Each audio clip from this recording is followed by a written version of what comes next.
Hello guys, and today I want to tell you about the game called Kolkhoz. Kolkhoz is a game that tries to do something different with the alien invasion trope.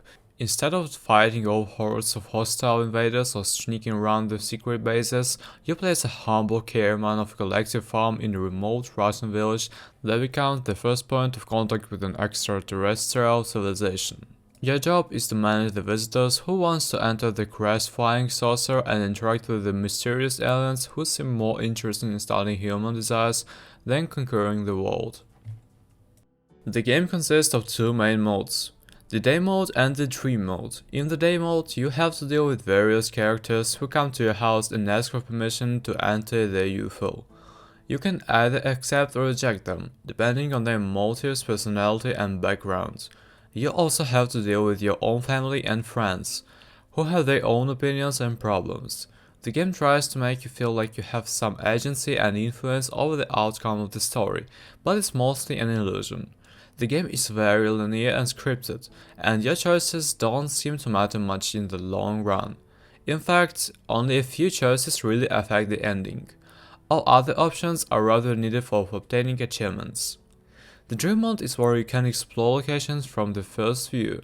In this mode, you enter as a real version of your life, where you can interact with various objects and people. The game claims that this mode is where you can learn more about your past. It contains a couple of simple puzzles and collectible notes.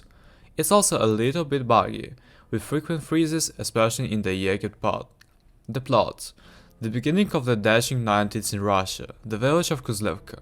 Neither more nor less crashes into the house of the collective farm chairman Valery Mikhailovich Potenchenko, a flying saucer. Yes, not simple, but able to fulfill the most secret desires. When the secret of the P-place was revealed, the honest village people reached into the heart of the chairman. You understand, it's not every day that you manage to fulfill your innermost dreams. Glowing thunders of thunder thought the district, which means that soon Kozlevka will become the center of world, and maybe universal politics and the struggle of those in power for an unknown force. Now about the gameplay. The gameplay is a quest, where the main events take place in the visual novel mode, but you also have to run, explore the area and solve puzzles. We are waiting for a very rich situations of 12 chapters and a prologue. The game is designed in such a way that if you talk about all the interesting events, it will turn out interesting, but you will pick up spoilers. Therefore, I will only briefly say that unrealistically surreal situations await us. The flair of the 90s, several successful silent world twists. Inside the game, a lot of old-fashioned and not-so memes and references awaits. First of all, I would like to say that the atmosphere of the early post-Soviet era is conveyed very well. This is expressed the vocabulary of the characters' communication, the atmosphere inside the locations. On the way you will meet simple drunks, staunch communists, commerce, politicians, in general a lot of archetypes out that area. Carpets on the walls are required. In addition, our hero will fall in a wild mass of rather authentically recreated unexpected places. The graphics in the game are rustic, but regularly pleases with the stylish, large-scale, beautiful views.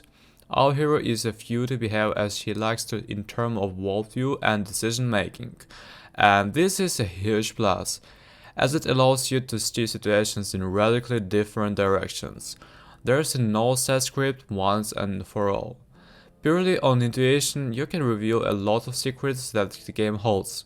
Scattered throughout are notes that add to the atmosphere. The most important activity is the performance of the main character as an intermediary in the communication between peoples and aliens, by entering comments into the TV. Those who get inside the plate get their dreams to come true, but only once per person. Not always, of course, in the form we would like, but nothing can be done. The technology is new and undeveloped. The better we formulate the request regarding the next visitor, the more likely is that alien friends will correctly understand what we want from them. There are several puzzles. There are literally 2 or 3 of them, and they are not particularly difficult.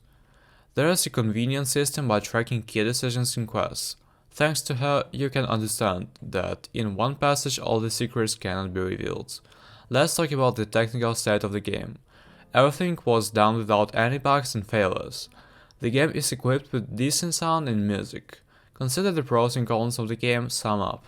The pros are simple but nice graphics, I liked many times, they are stylish. Excellent music and soundtrack. Atmospheric world in the early 90s in Russia. Great storyline. There are unexpected twists. The ending will depend on their decisions. There are several of them.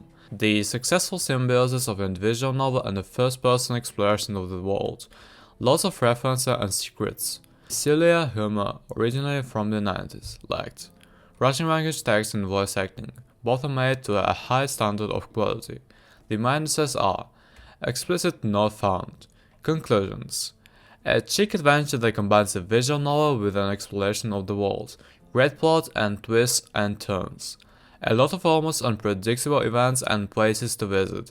Interesting NPC characters. The game's graphics are nothing special.